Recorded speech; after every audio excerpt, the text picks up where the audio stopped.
So my mother-in-law was poisoning me, and I found out why. Everyone has their own nightmare-in-law story, though I couldn't imagine how bad mine would be. As it turns out, the worst thing wasn't my mother-in-law poisoning me, the worst thing was why she did it. I met Craig on one of my rare vacations, and we had a sort of whirlwind relationship. We fell hard for each other, and we were married in a courthouse wedding within 2 months without ever meeting each other's families. Mine visited a few weeks later, and after the initial shock, they really liked Craig. While we moved in together and figured out married life, I got to hear more about his parents who live near the rest of his extended family a few hours away, though we never saw them. My work schedule is rough. I work 6 to 7 days a week, and my off times are a blur of appointments and errands. I think of the 2 years before I met Craig, I only left the city once. I finally got a few days off so we could visit his family about 6 months later. His whole family came over, and everyone seemed thrilled to meet me except for his mom, Betsy. She was cold and distant and could sit there without saying a single word to me. It was creepy, but I kept trying to spark up a conversation. On our last day, he announced we should take an afternoon hike into the national park their house sat on the edge of. Betsy made lunch, and I was changing to go out when it hit me, just waves of nausea. I wound up in the bathroom for hours that afternoon. I figured it was just a touch of something and thought nothing of it. We went back a few months later and again thought nothing of it and had a great time except for Betsy. She wouldn't talk to me, though Craig brushed it off and said she was just getting to know me. He finally said we could rent jet skis the next day and said that we could explore the lake in the next town as a way to get out of the house and unwind, which made me feel better.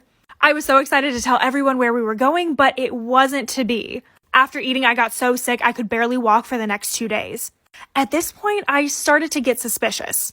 No one else was sick, and we all ate the same food. It seemed like Betsy may have been up to something, but it wasn't until our next visit when a night in a romantic cottage another hour up the road was canceled due to me getting sick that I was sure. Betsy had to be poisoned.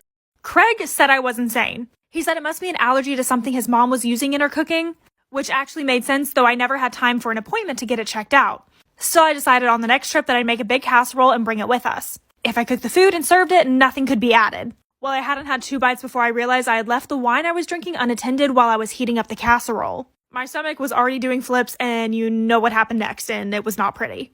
I was so sure his mom was poisoning me that I confronted Craig about it. I told him that I wouldn't visit his family again if she was there.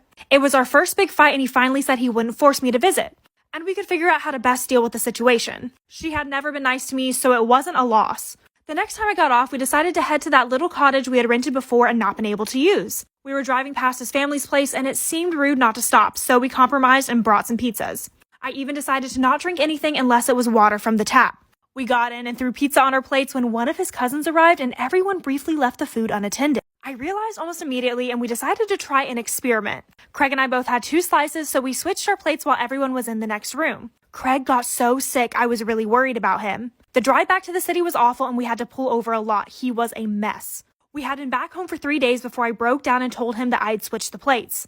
I've never seen such anger before. The rage in his eyes is something that I'll remember for the rest of my life. He shoved me into the wall and then came flying at me. He threw me on the couch, but I somehow managed to grab my keys and phone and run out the door, not even wearing shoes. I luckily got to the elevator and made it to a friend's place safely, finally turning off my phone after I missed his 47th call. I had no idea what to do or when it would be safe to go home.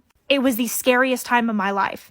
It was 2 days before I turned my phone back on when I heard a message from the police, and I drove upstate immediately. Craig was dead. Betsy had shot him after he broke into her house and charged her with a knife. I learned that Craig had been married once before, and his wife had died in a tragic hiking accident. Craig had made a lot of money in the life insurance payout, and Betsy always suspected Craig had killed her, and was nervous about letting me be alone with him, especially out in the remote area he was so familiar with from his childhood. So she ensured that every time he planned an outing that I would be sick. It wasn't easy, but she didn't think that I would believe her, as no one else had ever shared her suspicion about Craig. I found the life insurance policies he took out on me without my knowledge afterwards, and refused to press charges against Betsy since she was only trying to protect me.